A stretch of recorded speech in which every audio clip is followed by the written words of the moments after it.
Science lovers, आज हम Einstein के जनरल थ्योरी ऑफ रिलेटिविटी के एक बहुत ही इंटरेस्टिंग फिनोमेना के बारे में बात करेंगे, ग्रेविटेशनल टाइम डिलेशन। चलो इसे समझते हैं। मान लो आपके पास दो एक जैसे एटॉमिक क्लॉक्स हैं, एक धरती पर है और दूसरा चांद पर। चांद पर ग्रेविटी धरती से कम है तो आप सोचेंगे कि दोनों घड़ियां सेम टाइम दिखाएंगी, है ना? ऐसा नहीं है। यहां ग्रेविटेशनल पोटेंशियल इंपॉर्टेंट है। जहां ग्रेविटी ज्यादा स्ट्रांग होती है, जैसे कि धरती पर, वहां क्लॉक्स थोड़े स्लो चलते हैं। क्यों? क्योंकि ग्रेविटी स्पेस टाइम को मोड़ देती है, जिससे मैसिव ऑब्जेक्ट्स के पास टाइम स्लो हो जाता है। तो अगर हम दोनों क्लॉक्स को कंपेयर करें तो चांद वाला क्लॉक धरती वाले क्लॉक से थोड़ा फास्ट चलेगा। कितना फास्ट, आप पूछेंगे? लगभग 56 माइक्रोसेकंड्स पर डे। यह सुनने में बहुत कम लगता है, लेकिन आजकल के एटॉमिक क्लॉक्स इतने प्रिसाइज होते हैं कि यह डिफरेंस मेजर किया जा सकता है। लेकिन यह इंपॉर्टेंट क्यों है?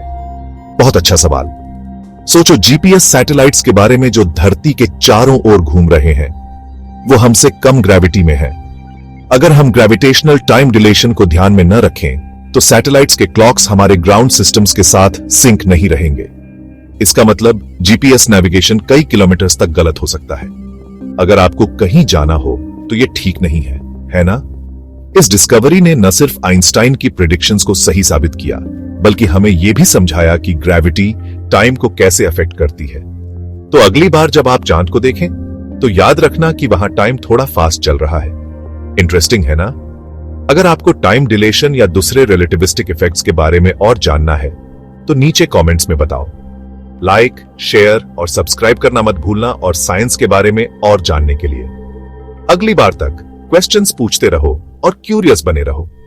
आइंस्टाइन की थ्योरी ने हमें यह भी सिखाया कि समय और स्थान एक दूसरे से जुड़े हुए हैं। जब हम अंतरिक्ष में यात्रा करते हैं तो समय और स्थान दोनों ही बदलते हैं। यही कारण है कि अंतरिक्ष यात्रियों के लिए समय अलग तरीके से चलता है। जब वे पृथ्वी पर वापस आते हैं तो वे थोड़ा कम उम्र के होते हैं। यह सब कुछ समय के फैलाव के कारण होता है। यह एक अद्भुत और रहस्यमय तथ्य है जो हमें यह सोचने पर मजबूर करता है कि समय और स्थान कितने जटिल और अद्वितीय है। तो अगली बार जब आप घड़ी देखें तो याद रखें कि समय केवल एक संख्या नहीं है, बल्कि यह ब्रह्मांड के रहस्यों का एक हिस्सा है, और यह रहस्य हमें हमेशा प्रेरित करता रहेगा। धन्यवाद, और अगली बार तक विज्ञान के इस अद्भुत सफर में हमारे साथ बने रहें।